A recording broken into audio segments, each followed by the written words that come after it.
U is almagtig en kragtig. U waarheid en U wysheid en U liefde het geen perke nie. Ek bid nou, Here, dat U my deur U Gees sal lei, sodat ek U waarheid en U boodskap met my broers en susters kan deel. Maak ons harte oop en ons verstande helder.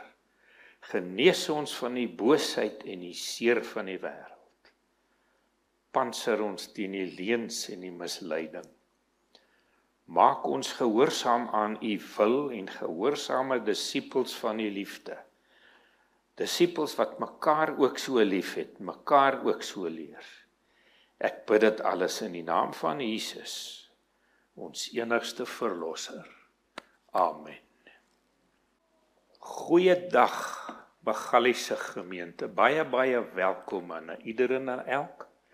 En veral 'n baie welkom aan besoekers. Mag die Here U besonder seën vir vandag.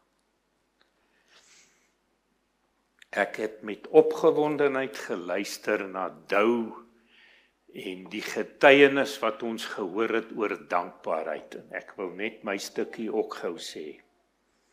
Ek het vanoggend foto's gekry van 'n goeie vriendin van my af. Foto's van die ouete huis waar ek begin preek het. En die grootste dankbaarheid wat ek in my lewe het, is dat die Here my verstand en my spraak herstel het, sodat ek sy woord kan gee. En hoe meer ek sy woord gee, hoe beter word my verhouding met die Here en met my medemense. En ek is daarvoor baie dankbaar.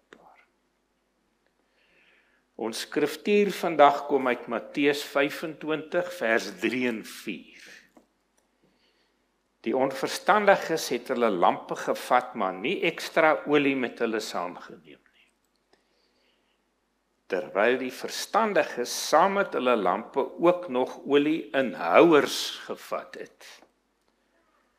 So wat is die olie wat hiervan gepraat word? Ons almal weet dat dit die Heilige Gees is, die werking van die Heilige Gees en besonder deur ons ook is. So wat sal die ekstra olie wees?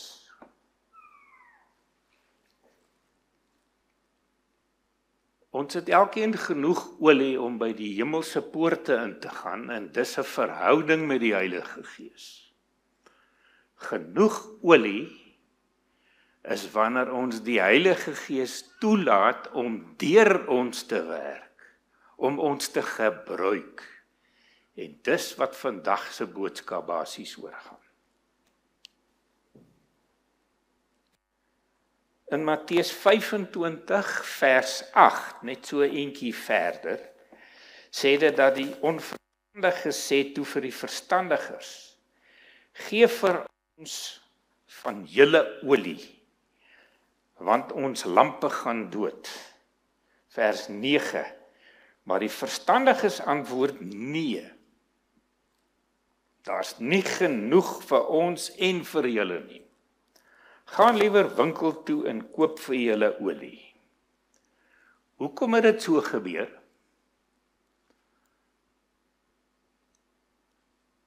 Was die verstandige maagde selfsugtig dat hulle nie hulle olie wou deel nie? Nee, die tyd was om, die tyd was verby. Hulle het gewag vir die bruidegom wat al op pad is.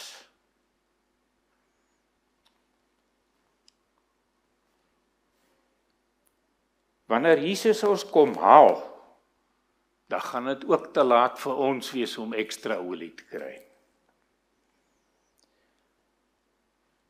Maar 'n vraagie, waar staan dit in die Bybel dat ons nie ons olie moet deel nie? Staan nêrens daar nie. Ons moet ons olie deel, totdat Jesus ons kom haal. Die Bybel leer ons juis, ons moet gaan saad saai. Ons moet ons roeping ontdek en ons roeping uitleef. Ons moet gaan vrug dra. Vraag. Kan ek olie uitdeel as ek nie genoeg olie het nie? As my kruik stukkend is. Ek moet myself eers olie kry, voordat ek met my oorloop van die kruik uit olie kan uitdeel. Ek moet my eers versadig met die woord, ek moet my eers my verhouding met God reg kry, en ek moet eers geesvervuld wees. Want sonder dit gaan ek hier voor staan en nonsens praat en net my eie ekkie se boodskap gee. As ek olie koop, dit in my kruik bære en dit loop weer uit, dan gaan ek nêrens kom nie.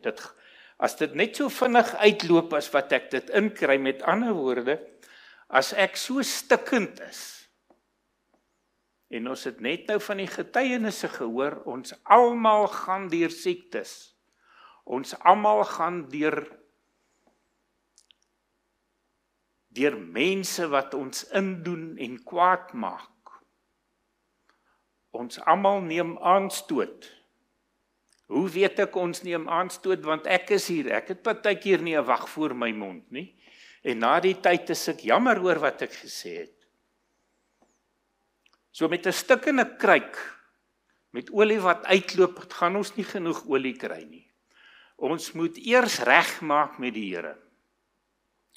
Ek hou daarvan in die getuienis wat hulle gesê het, ons kan nie die probleme in ons lewens ignoreer nie. Ons kan nie dit sidestep, om dit gaan nie.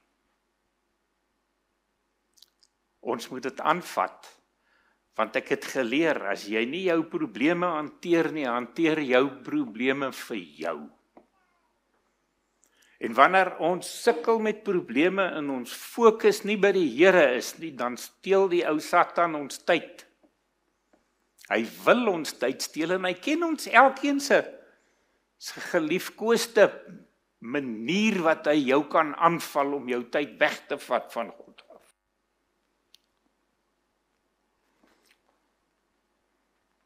Ons gaan vandag kyk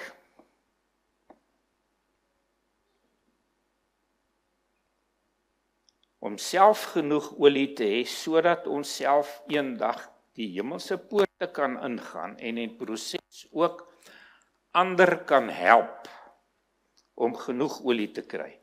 Wanneer ons elkeen verstaan dat ons olie gaan vermeerder, wanneer ons dit uitdeel, wanneer ons ander ook help om olie te kry, dan verstaan ons wat disippelskap is. Terwyl daar nog tyd is, moet ons soos Jesus en sy disippels word.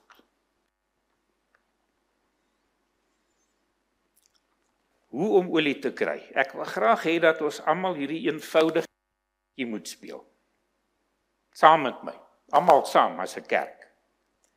Die woord sê dat sy kerk samehoorig en eensgesind moet wees. Miskien moet elkeen sy aandeel en sy roeping verstaan, sodat ons as kerk saam kan werk, om ander ook so te leer om disippels van Jesus te word. So wat ek graag wil hê julle moet doen, dit gaan 'n minuut of 2 vat, sit elkeen bo op sy eie hande. Speel saam, daar's 'n boodskap daar.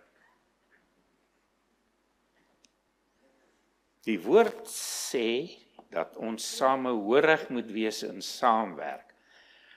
As ons op ons eie hande sit, terwyl jy so op jou hande sit, kan jy niks doen vir jouself nie. Maar jy kan ook niks vir ander mense doen nie. So jy is nie 'n disipel van Jesus terwyl jy bo op jou hande sit nie. Haal nou jou hande uit en hou dit voor jou bors. So, met jou palms na bo.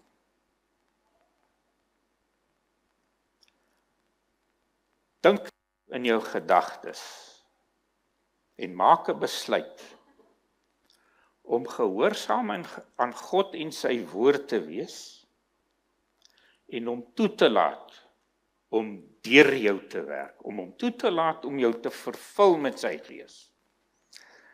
Dis 'n handeling om 'n ommekeer van jou ou lewe te doen en om Jesus te volg.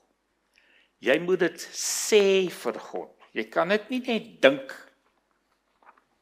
Jy moet dit sê. Draai nou jou hande teen mekaar, bidend. Wie speel nog saam?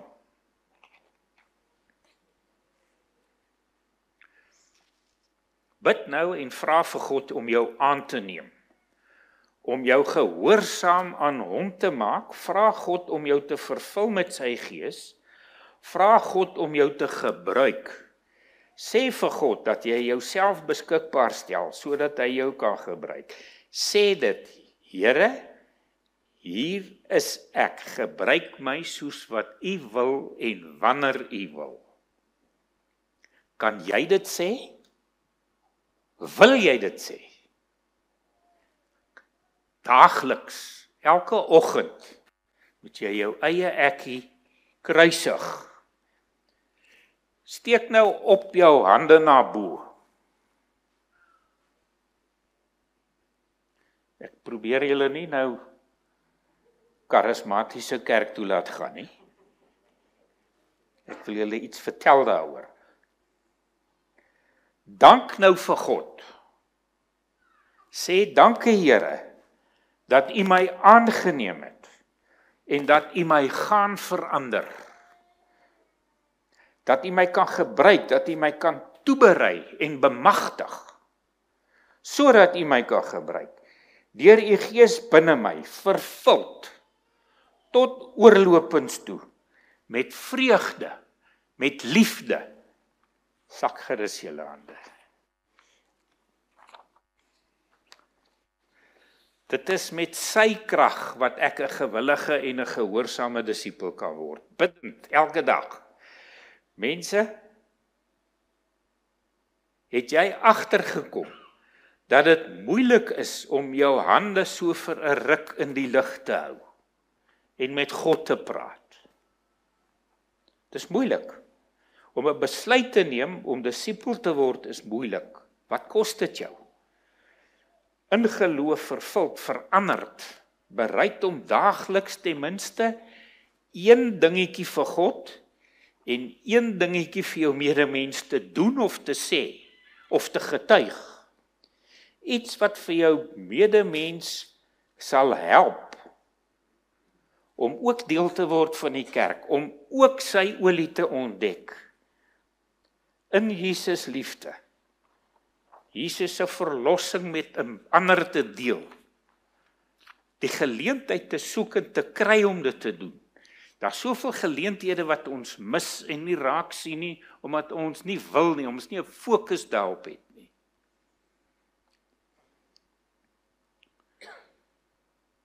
God kom haal mense met die wederkoms wat soos hy geword het, vervul met die Heilige Gees, veranderd, gehoorsaam en beklee met sy karakter. Karakter is die enigste ding wat ons kan saamneem as Jesus ons kom haal. En sorry, jammer, waar staan dit in die Bybel dat jy eendag in die hemel gaan leer om te word soos Jesus, gehoorsaam te word, deur die vuur en beproewings getoets te word wat ons hier op aarde beleef. Jou karakter moet hier op aarde verander word na die beeld van Jesus, sodat jy hom met gehoorsaamheid kan verheerlik. Deur liefde te bewys, moet jy liefde gaan doen, dan dra jy die vrug van die Gees. Jy leer nie die teorie van disipelskap en slaag die prakties eendag daarbo nie. Praktiese disipels gaan met die wederkoms 'n verheerlikte liggaam kry, omdat hulle karakter in gehoorsaamheid aan God, so deur die Heilige Gees dat hulle liewer vir God word as vir hulle self, as vir hulle eie ekkie. En net so lief vir hulle medemens word. Dit is 'n proses. Geloof in Jesus is om te glo in die kragtige werking van sy Heilige Gees. omdat hy tot die dood toe aan God gehoorsaam was. Dis ons voorbeeld van gehoorsaamheid. Jesus vergeef jou van jou bekeerde sondes, genees jou van jou verlede en jou gebrokenheid en jou siektes. Hy verlos jou van die bose. Nuut gebore in die krag van die Heilige Gees, as jy hom net wil toelaat, deur saam te werk met die Heilige Gees. As jy die Heilige Gees ignoreer en jou eie ekkie, jou eie dingetjie doen, dan is jy nie 'n disipel nie. Net jy kan die besluit maak. Ek gaan op my hande bly sit, of ek gaan my hande ophef na die Here toe en hom gehoorsaam. Jy moet bid en dit vra, dat hy my so kan verander, dat ek sy karakter aanneem. Genees, verlos en vervul met sy Gees, om toelaat om my te gebruik. As jy nee sê daarvoor, dan mis jy ekstra olie. En as jy nie ander ook so leer nie, dan mis jy ekstra olie. Is dit vir ewig te laat? Sekerlik nie. Johannes 3 vers 16 sê, want so lief het God die wêreld gehad, dat hy sy enige gebore seun gegee het, sodat elkeen wat in hom glo nie verlore mag gaan nie, maar die ewige lewe kan hê.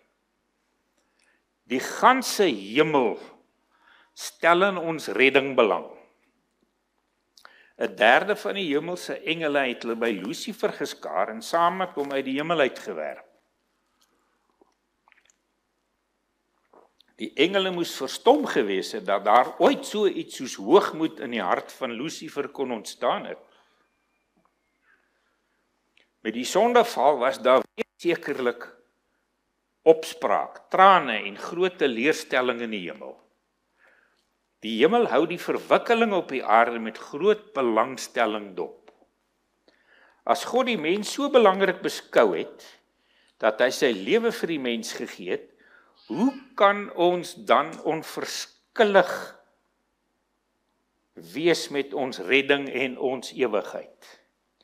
Sal ons agterloosig wees asof dit 'n geringe saak is, asof ons gered of verlore is?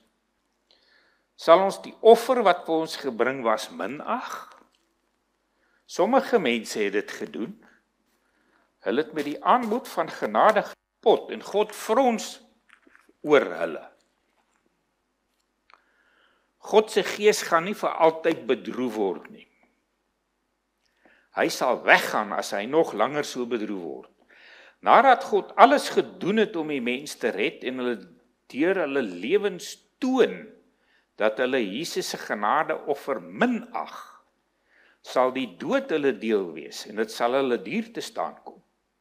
Dit sal 'n verskriklike dood wees, want hulle sal die doodsangs wat Christus deur die kruis vir hulle gekoop het en wat hulle geweier het, beleef. En dan sal hulle besef wat hulle verloor het, ewige lewe in die onsterflike is. Die groot opoffer maak was om siele te red, toon die mense waarde aan ons. Wanneer die kosbare siel eers verlore is dit vir ewig verby. Liewe broers en susters,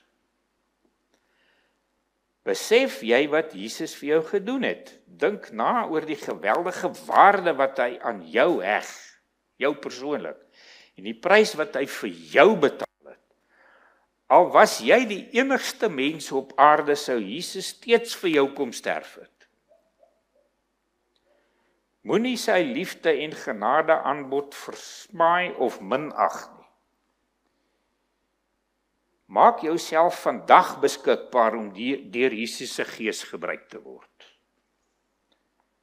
Daar's 'n ewigheid wat op elkeen wag. Sal jy gereed wees wanneer hy op die wolke verskyn?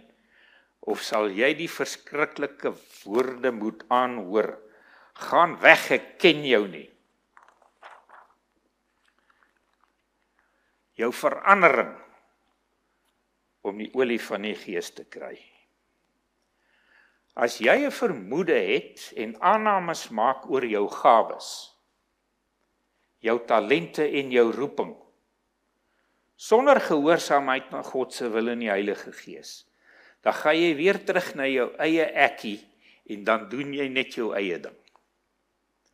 Om jou goddelike roeping te vind sodat jy wetend in sekerheid en vrymoedigheid saam met die Heilige Gees van God die voorbereidings van die vroeë reën wat ons in die Bybel van lees kan doen. Saamwerk vir die kerk van Jesus. Dis groot werk waarvoor jy alleen die vermoë het om die tyd daarvoor te maak. Nie God, nie die Here, niemand anderster is in beheer van jou besluit wat jy met jou tyd gaan doen nie. Om die vroeë reën voor te berei, met ander woorde om gees te kry en om gees uit te deel, is baie werk, dis tydrowend, dis moeite. Dit is om selfstudie te doen, om jou gawes en jou roeping te ontdek.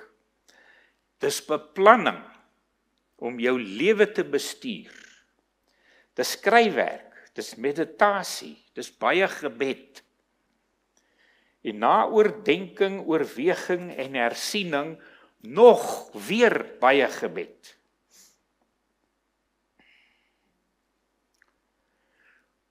As jy 'n studie doen en oor 'n tyd vir die Here vra en die Bybel bestudeer, dan gaan jy jou roeping ontdek.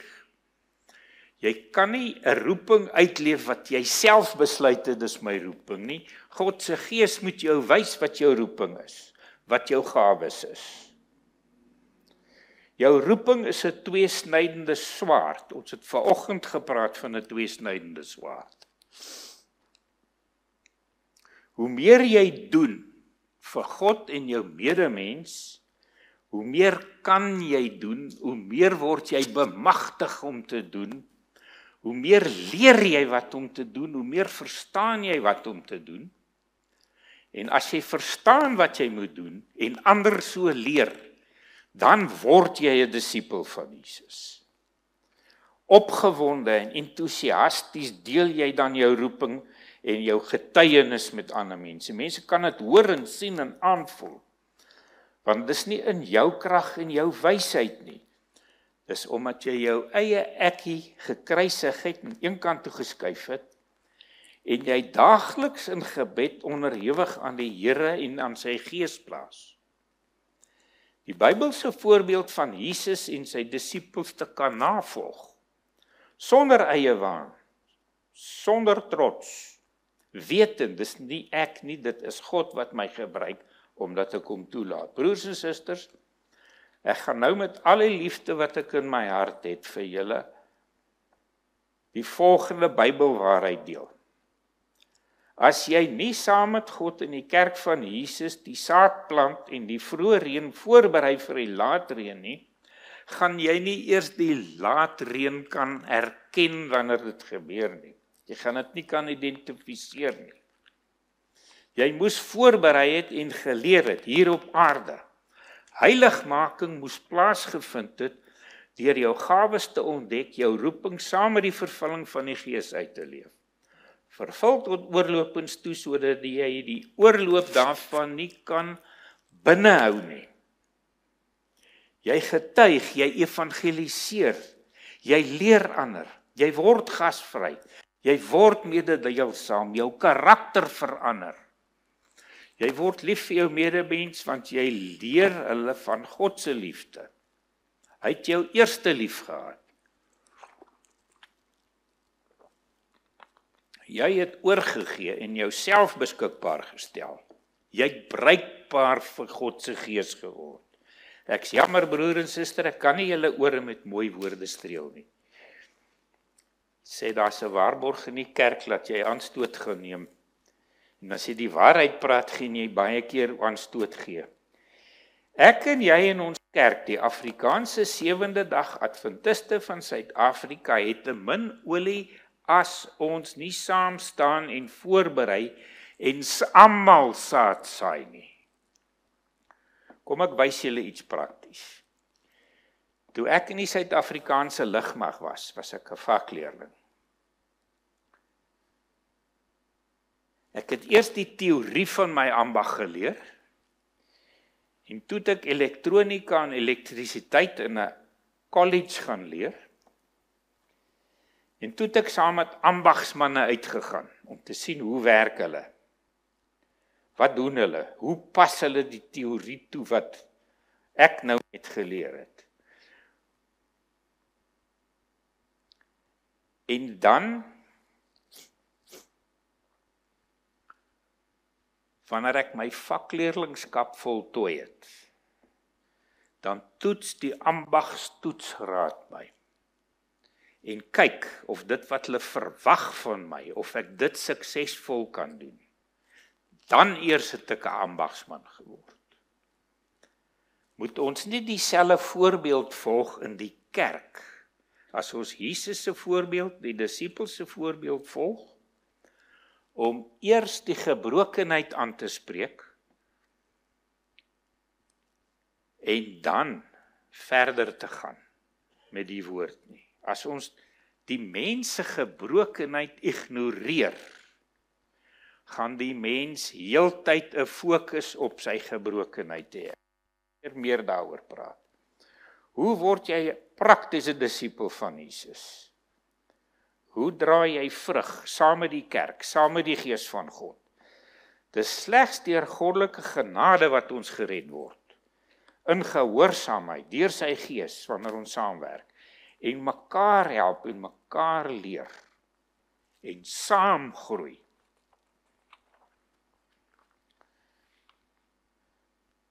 Jy moet beplan en bestuur, jou roeping ontdek, saam met God, saam met die kerk, deur sy woord. As jy weet waar jy vandaan kom, wat jou foute was, wat jou probleme was, moet jy klaarmaak daarmee. Jy moet dit identifiseer. Jy kan nie aanhou dieselfde foute maak en 'n ander uitkoms verwag nie. Gee dit 'n naam. As dit nie 'n naam het, die bestaan dit vir meeste van ons nie. Konfronteer dit, dit beteken dat jy deur ontleding, meditasie en gebed 'n oplossing kan vind wat uit die woord uitkom. Al die antwoorde is in die boek, die Bybel.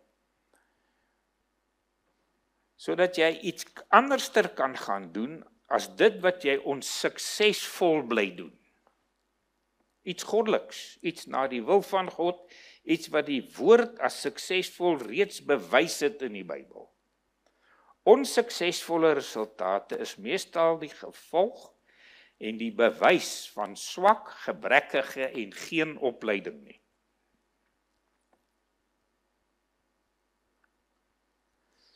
Dit kan nie suksesvol bestuur word nie.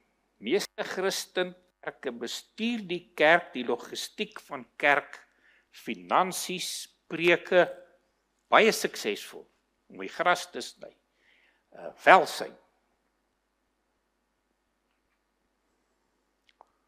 Ons leer die woord, veral ons adventiste, dis waarom ek hierheen gekom het. Sola Scriptura, die woord en die woord alleen, staan dit nie in die Bybel nie, dan is dit nie vir my nie. Ek neem die woord aan, om die woord te kan gaan doen. Hoekom sukkel ons dan so? Met veral uitreike. As ons slaag om 'n paar mense te kry, om hiernatoe te kom, en ons beraad, bedien en ons leer hulle, dan gaan sit hulle op hulle hande. Of hulle is in by die voordeur en weer uit by die agterdeur.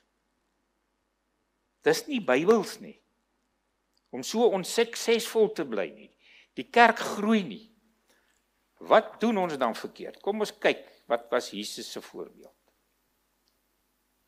Dis waar ons moet leer, dis waar ons moet begin.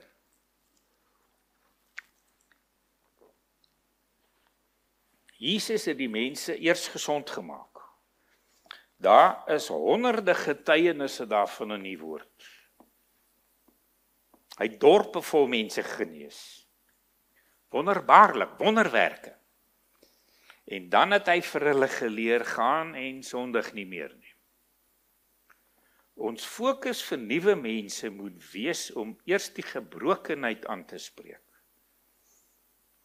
Alle mense is sondig en ongehoorsaam, gebroken en seer gemaak. Ons dra almal die bagasie van die verlede saam. En ons bly kort vars bagasie kry. Dit lei baie keer tot liggaamlike siektes as ons geestelik gebroken is. Onthou die ou duiwelse groot 5 wat ek julle van geleer het? Finansies, vergifnis, verhoudings, verslawings en siekte.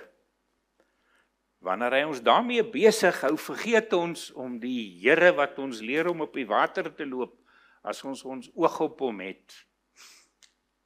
As ons die Here nie raak sien wanneer ons deur gebrokenheid gaan en ons verhouding met hom hervestig nie, dan probeer ons eintlik net weer self genees.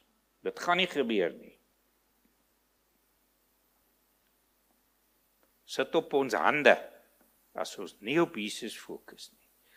Moet ons kerk nie eerder fokus op die heling en genesing van gebroke mense nie. Miskien meer kursusse aanbied, oor vergifnis, oor bitterheid en bindings, en dit eers uit die weg uitruim. Dan is die mens meer ontvanklik vir die waarheid van die woord. Wat sê die woord? Hoe genees ons van die verlede? Wat val ons aan? Wat verhoed ons om ons verhouding met Jesus reg te kry?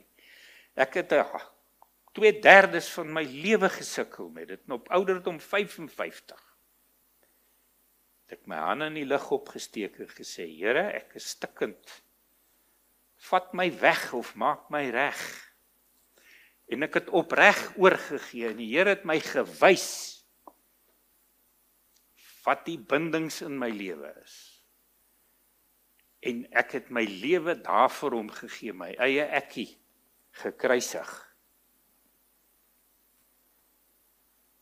Onmiddellik, toe ek my hande in die lug opsteek en die woorde hardop bid, toe praat die Here in my gees met my. En hy wys my wat met my gebeur het toe ek 'n kind was. Daar was 'n leemte in my lewe wat ek nie besef het nie. Die kerk het my daarvan bewus gemaak, maar die Heilige Gees het my gewys. Ek wil nou praat oor die kerk se olie. Die kerkraad hou nie baie daarvan as ek van die sukses van my vorige kerk praat nie. Hulle gooi klippe en sê dat hulle prosperity teachers is. Ek wil julle nie na 'n ander kerk toelei nie, maar ek wil hê ons moet iets leer by 'n ander kerk. Kom ek help hulle reg, hulle was nie prosperity teachers nie. Dis daar waar ek naaste liefde geleer het, vryheid ontdek, die Here ontdek het, vergifnis geleer het, my gawes in 'n kursus ontdek het, gedoop is met water en vuur, Bybelse beplanning en die bestuur van 'n goddelike loopbaan as disipel van Jesus in 'n kursus geleer het, en dit dan prakties gaan doen het, deur mentorskap en belangstelling van my medebroers, saam geleer, saam gaan doen. Ek het net nou van een van ons broers vertel, dat ons klomp ou manne in die kerk 'n klomp bobs is, B-O-B's, wat's 'n bob? It's a band of brothers. Ons huil saam en ons bid saam, ons bid vir mekaar. Ons bou verhouding met mekaar. En hier's net 'n paar wat dit doen, en my gebed is, dat die ander broers in ons kerk ook die behoefte sal raak sien. En die waarde daarvan raak sien. As ons broers saam staan, saam in Christus is, daar's 'n eenheid wat dan gebou word wat jy nie op jou eie kan regkry nie.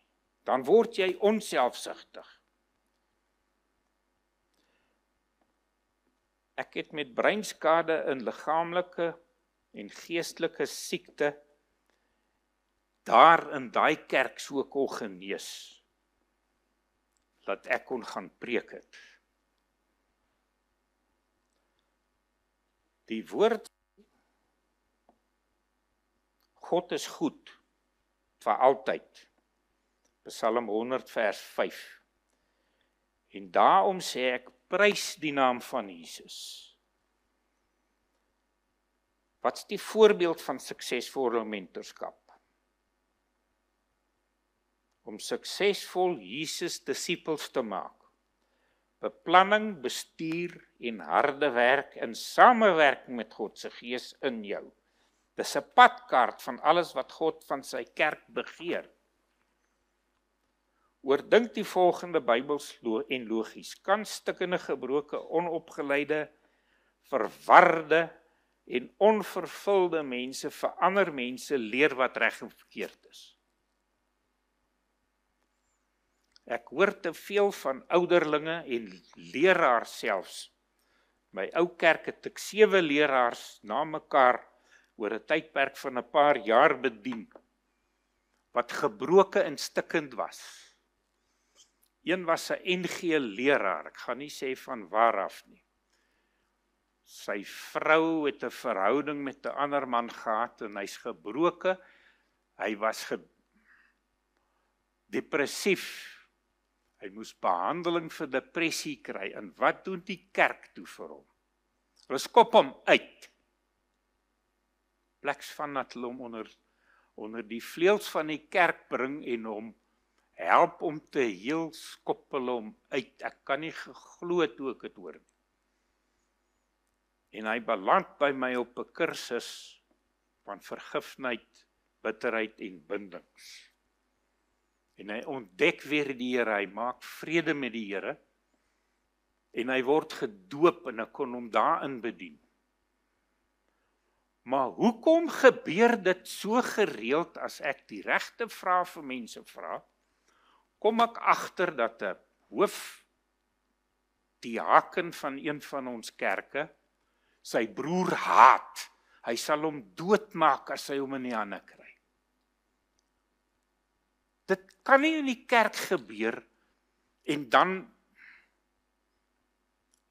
gaan ons nie die vermoë hê as ons nie geesvervuld en geheel is om ander mense na die Here toe te bring. Ons moet dit aanspreek.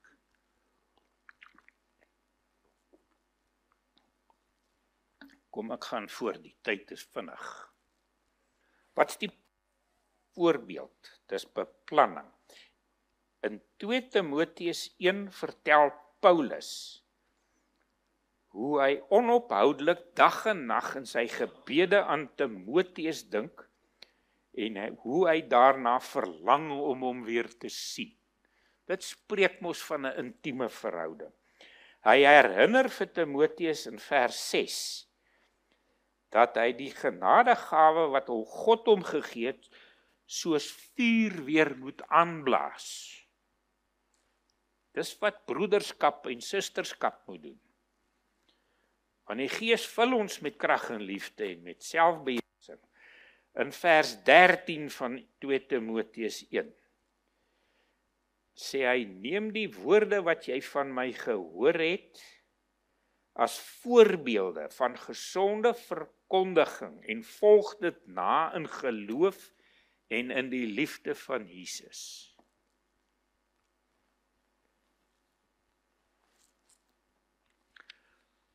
Ons kerk het 'n plig om voor te berei sodat ons gebroke mense kan aanspreek. Elke kwartaal. Nie elke 3 jaar nie. Wanneer jy nou self genoeg olie gekry het en jy het verstaan wat olie is en wat die ekstra olie is wat jy met jou naaste moet gaan deel, dan broers en susters moet jy van jou pragtige liewe handjies afklim. Jy het mos klaar bekeer, jy is gedoop, jy lees die Bybel en jy bid elke dag. Jy doen Bybelstudie en Sabbatlesse. Jy's betrokke by die kerk en die welsyn en by uitreike. Jy's besig, jy doen alles reg. en jy deel nie jou olie nie, dan gaan jy dalk die stem van God hoor wat sê, ek ken jou ook nie, maar jy was te besig gewees. Ek wou vir jou leer ken het, maar jy het nie vir my tyd gemaak nie, nie vir jou medemens tyd gemaak nie. Ja, jy kry olie met alles wat jy reg doen. God se Gees lei jou en leer jou. Jy verstaan en jy weet naderhand alles. Jy werk vir die kerk van God, maar werk jy vir die God van die kerk? Dink nou eers ernstig saam. Besin en ontleed saam met my. Jesaja 1 vers 18 sê, laat ons die saak uitmaak. Let us reason together in die King James. Goeie werke is nie gehoorsaamheid aan God se laaste en baie belangrike opdrag. Wat was God se baie belangrike laaste opdrag? Matteus 28 vers 9. Gaan dan heen en maak disippels van alle nasies en doop hulle in die naam van die Vader, die Seun en die Heilige Gees. En leer hulle om alles te onderhou wat ek julle gewys het. Ons moet daai versie omdraai. Ek en Eugene het net nou daaroor saam gepraat. As jy dit omdraai, kry jy baie keer 'n ander fokus. As ons eerste sê, God se opdrag is, gaan dan heen en leer almal om te gaan doen soos wat ek julle gewys het. Dit hak aan by gees, dit hang aan by saadsaai, dit hang aan by om vervul te word, dit hang af by ekstra olie.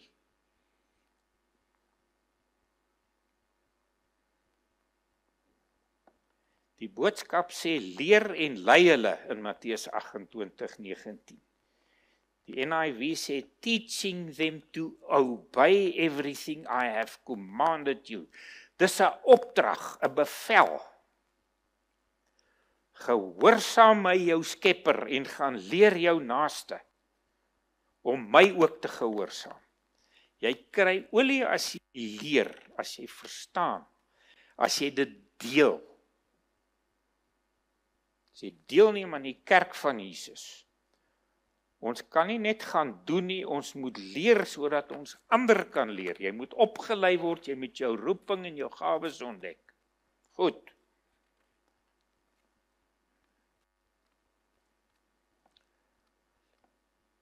As jy 'n goeie mentor kan kry in hierdie kerk, maats raak, 'n bab raak, wat bid vir mekaar, wat mekaar elke week kontak, hoe gaan dit met jou?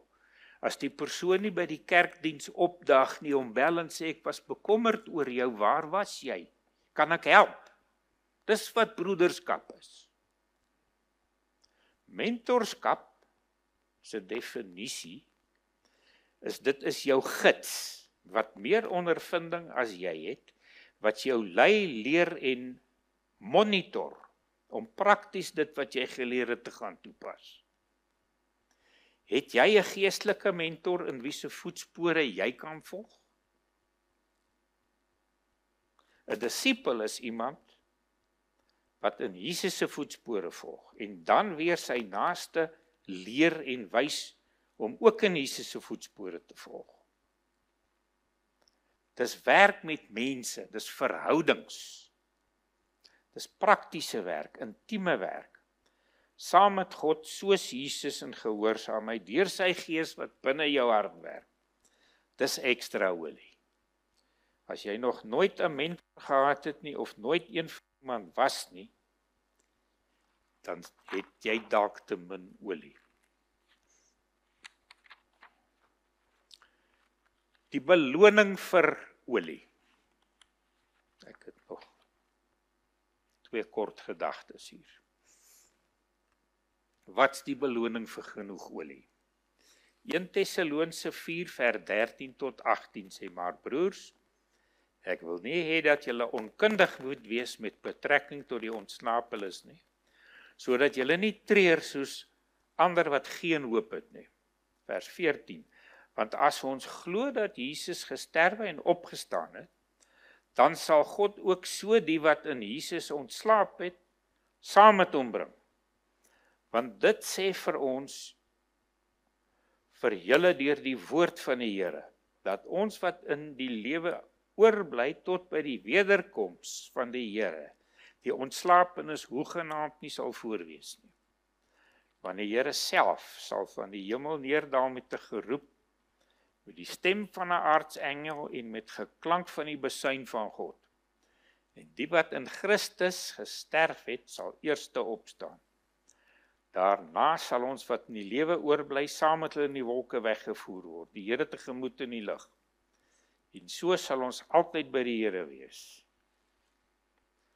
Johannes 15 vers 16, dit mooi woorde om jou af te sluit. Julle het my nie uitverkies nie, maar ek het julle uitverkies en julle aangestel om vrug te gaan dra en dat julle vrug kan bly. Jou vrug bly wanneer jy dit deel, sodat wat julle die Vader ook al in my naam vra, hy julle dit kan gee. Mense, ons is uitverkies en aangestel om blywende vrug in sy naam te gaan dra. Amen. Ek gaan nou vir julle 'n liedjie laat speel en dink elkeen nou self saam met God en die Heilige Gees aan hierdie woorde wat ons opdrag is. Amen. O Vader, ek roep U naam. Vul my met U Gees.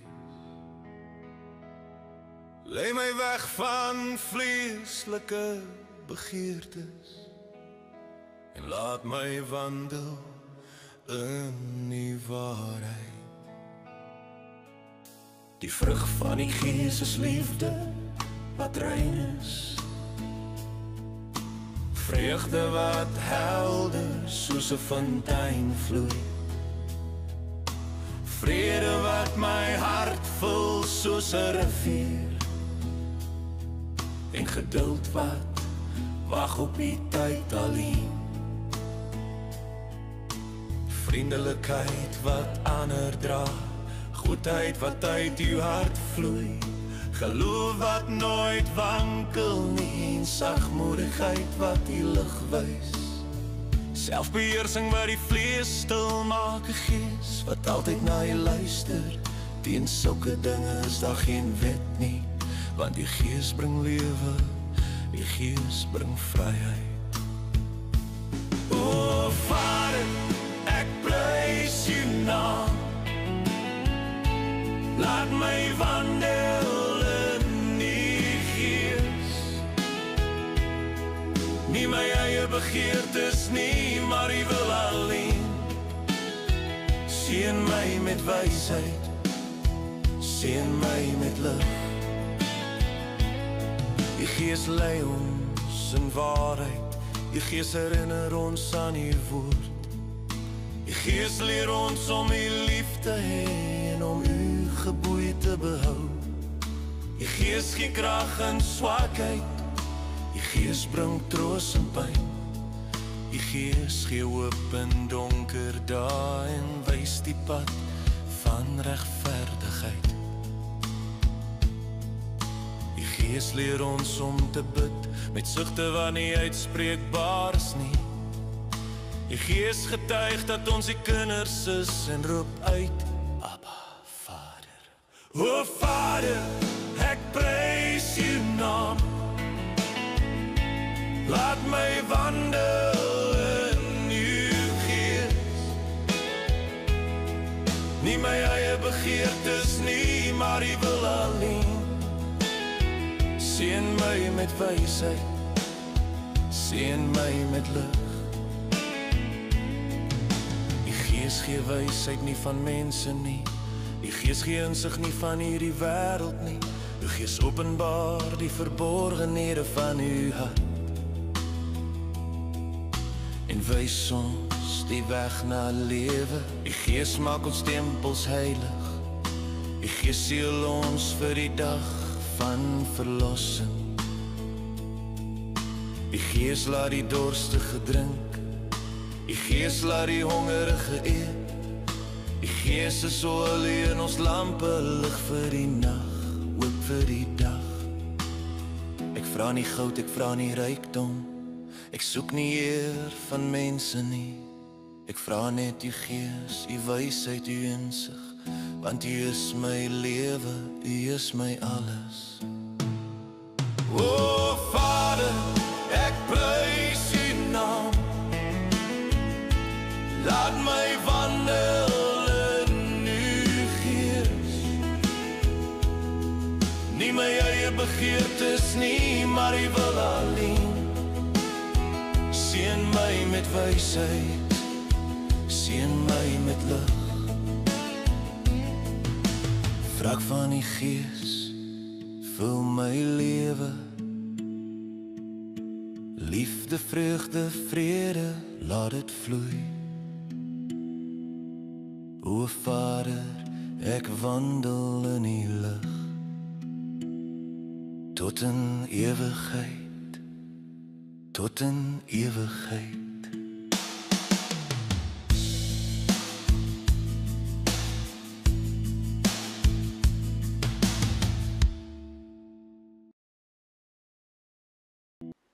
Here, dank u dat u ons God is en vrylik die olie van die Heilige Gees uitdeel, dit beskikbaar stel. Help ons om ontvanklik te word vir u liefde, vir u woord en vir u Gees. Help ons om dit te beskerm wanneer ons dit ontvang het. Help ons om dit vrylik uit te deel, soos wat u doen. Dank Here vir die belofte van die ewige lewe saam met u. En Here, dankie ook vir hierdie Sabbat, vir die tydjie wat ons saam met mekaar was, vir u teenwoordigheid wat ons nou kon ervaar het. Seën ons gehoorsaamheid, vul ons met die Gees, behoed en bewaar ons. Bring ons veilig tuis, bring ons weer veilig hier. In Jesus naam, amen.